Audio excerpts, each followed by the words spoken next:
In order to install the Impero server, you need to run the Impero Server MSI installer. You can get this from the knowledge base or from Impero's technical support team.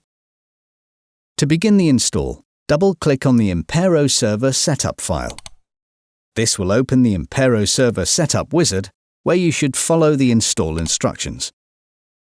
It's important to read the license agreement before accepting the terms and continuing. By default, the Impero server will install to the C drive.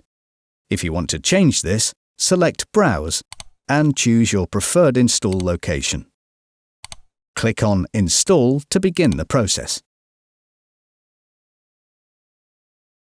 Once installation is complete, you will need to register the server.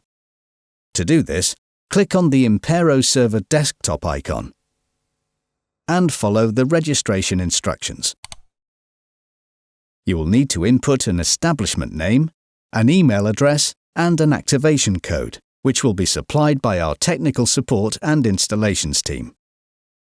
You will also need to set a password to access the Impero console. When complete, click on Register.